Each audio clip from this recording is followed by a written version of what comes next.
That's right. That was one, wasn't it? 4. Yes. 4 reasons why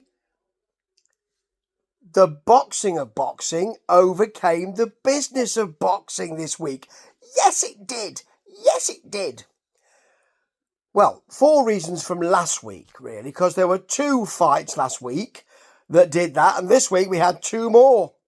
2 more fights that didn't go crazy in the sort of social media and weigh-ins and all of that nonsense.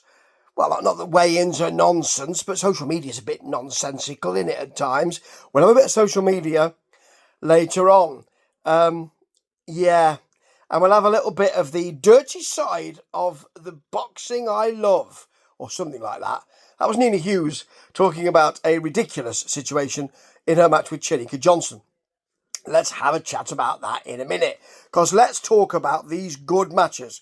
2 of them, yes, 2 of them. That makes 4 of them, yes, 4 of them in the last 2 weeks. Now, these were Vasily Lomachenko versus George Kambosos and Denzel Bentley versus Danny Dignam.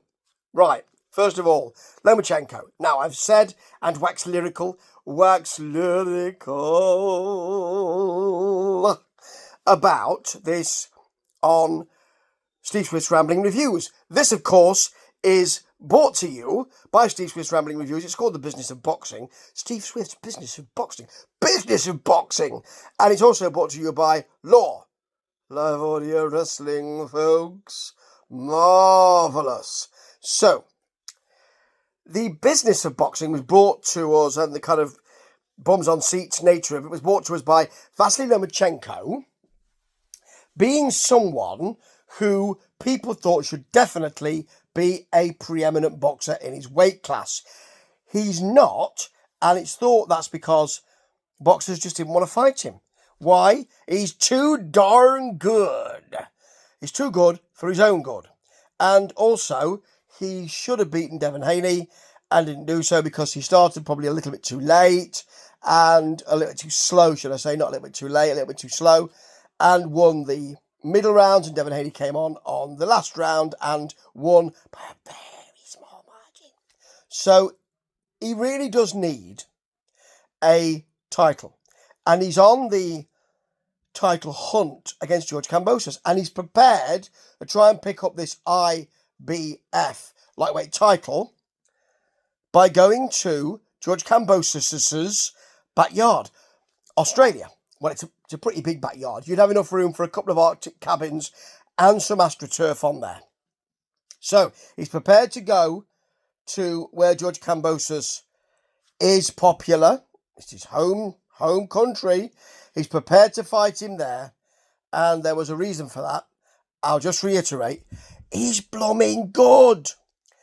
Now, you know that I love when a boxer sets another boxer a puzzle, which is, well, try and see if you can beat me in this way. Try and see if you can come up with an answer to this.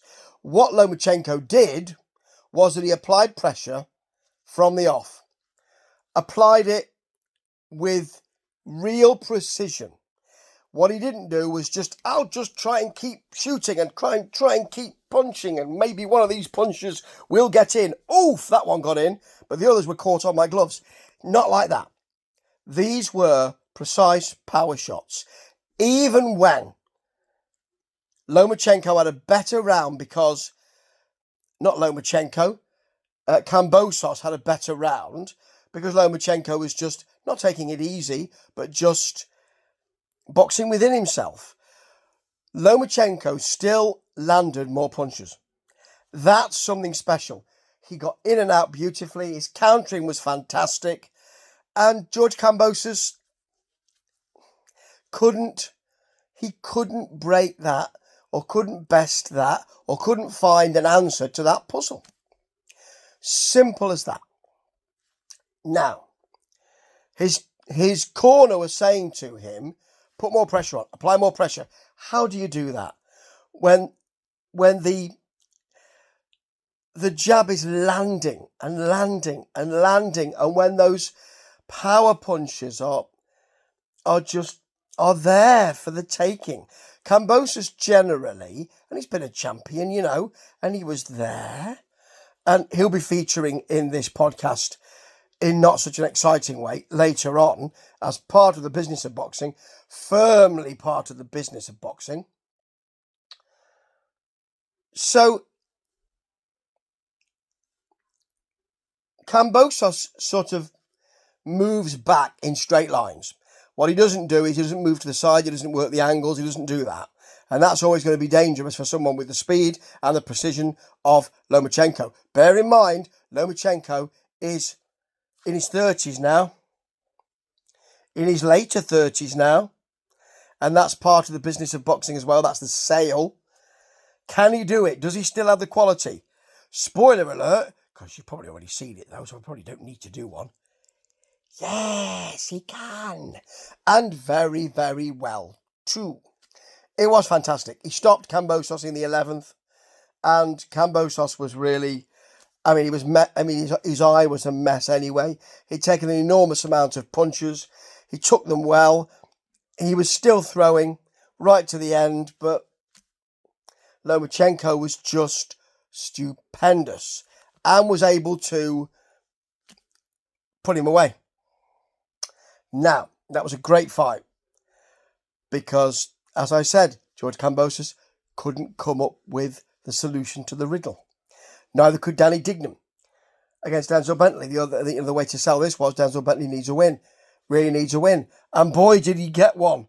I have seldom seen a body shot that was not sat down on, but that was so precise that it just undid an opponent. That's what happened in the second round with Denzel. Danny Dignam was over immediately, very quickly up again, over again from the same kind of shot. Beautifully placed in the solar plexus, right in the breadbasket. Look at that little cat there. Look at that. Right in the breadbasket. And then he was all undone. And so he was right for the picking for the right hand. It was an overhand right that didn't half clatter him. And although he was saying to his corner, don't throw the towel in, it was the right thing to do. So the boxing of boxing has really, that was a quick fight. And, people wouldn't be too concerned because people wanted Bentley to win. And it was all about, the precision, the speed, the nastiness of Denzel Bentley. Great. Two great fights. That's the good side of things. Ryan Garcia. Okay. We're getting into this side of things again. Ryan Garcia is the gift that keeps on giving. My understanding is, in the business of boxing, that he has given his B sample. Remember, he tested positive for Ostarine before and after the Haney fight, which he won, though couldn't. I'll take you back, boys and girls, if I may say that, and I've used that phrase. I'll take you back. Are you sitting comfortably? Then I'll begin. He failed to make weight against Devin Haney, so he couldn't fight for Devin Haney's championship. But he did beat Devin Haney, put him down 4 times. Haney didn't seem to be at it. Ryan Garcia boxed very well, but he had the extra poundage. Makes you think, doesn't it? He then called out Sebastian Fundora because he said, I'm gonna not gonna be able to make 140 clearly. And so I'm going to go up in weight a bit. So he called out Sebastian Frontdora, as you might also call him. And it seemed as though the extraordinary things that Ryan Garcia has done, the pronouncements he's made, all of that kind of stuff, had lessened, and people were saying, all right, maybe he's a serious contender. Then he tested positive for Ostarine. And now, while we wait for the B sample to be tested, which can take some time, he has engaged in an extraordinary Twitter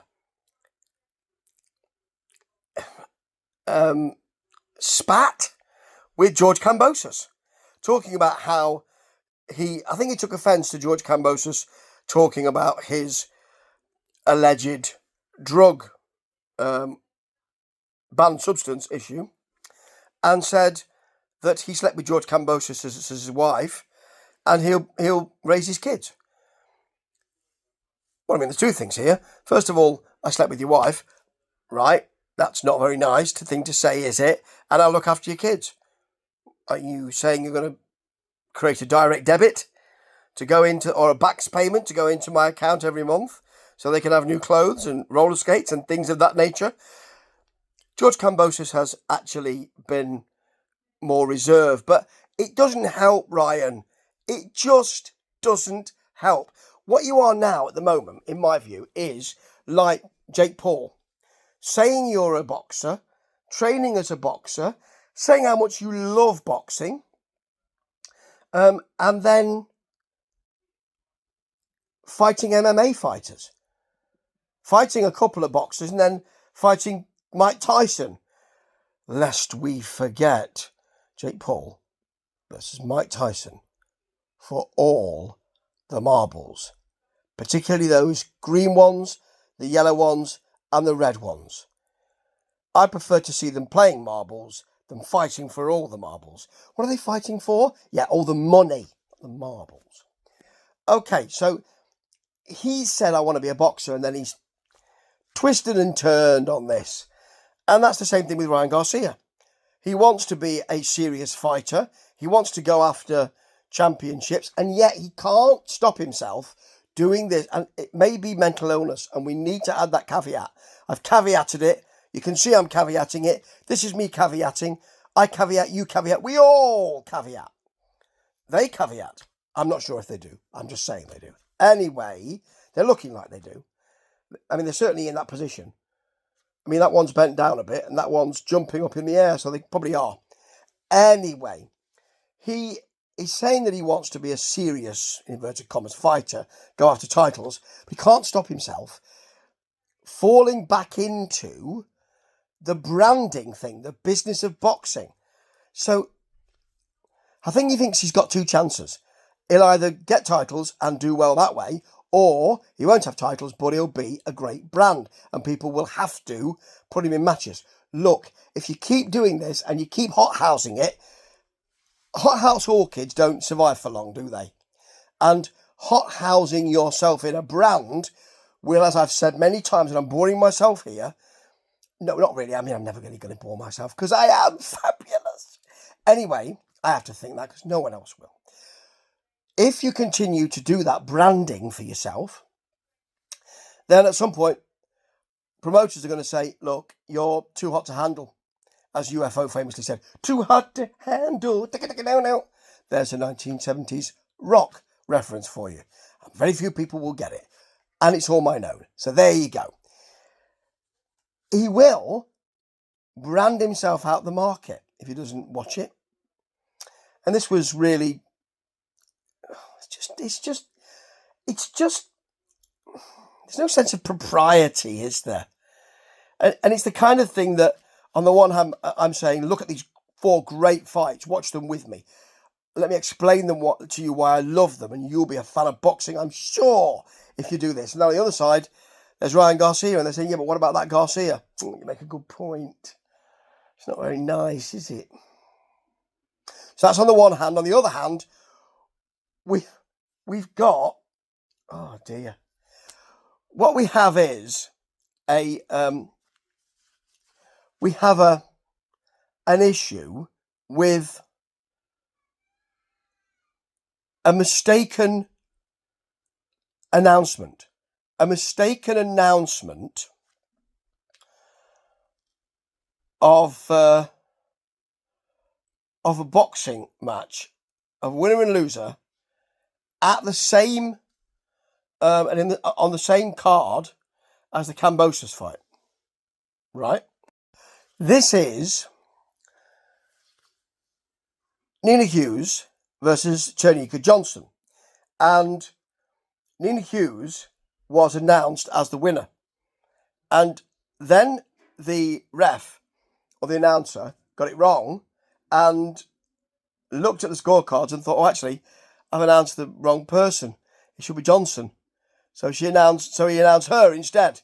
And what Nina has said is, well, clearly he thought I won, so it needs to be rescored. I thought I won the fight. He thought I won the fight. Therefore, it needs to be rescored. It doesn't work that way. It doesn't quite work that way. It works with those scorecards. The scorecards were right. It's just that the announcer got confused. But it doesn't make boxing look good, does it? It simply doesn't make boxing look good. And that's a big issue for me, because I am a boxing fan, as thou knowest.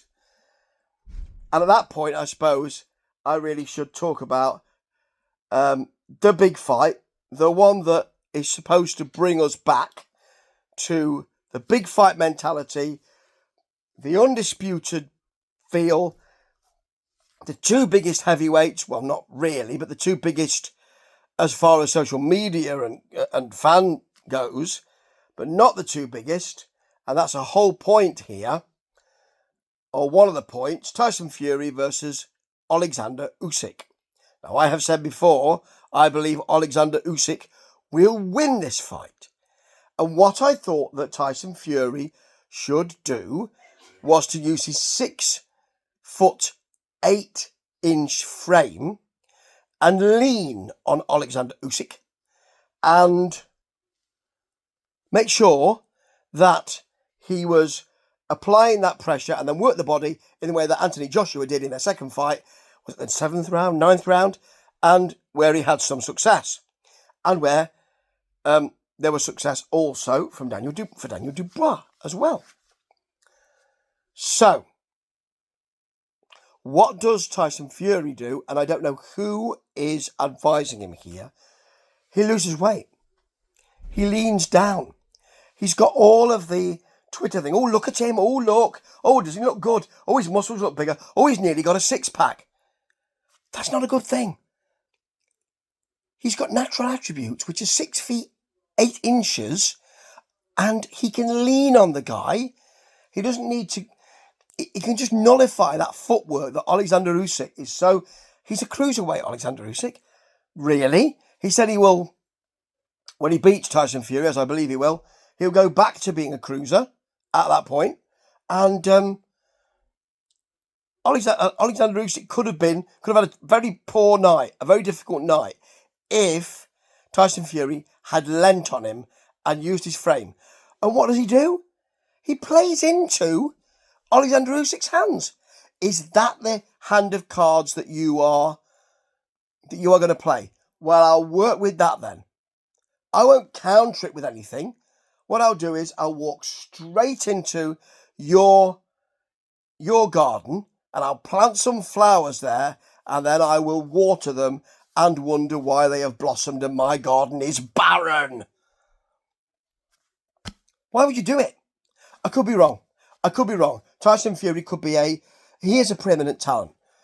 He's not a preeminent talent in boxing. I believe that Alexander Usyk is, but he could be it could be someone who actually surprises me massively and leans down, gets some superb footwork that he's discovered from somewhere and still keeps a punch and clatters Alexander Usyk and puts him down.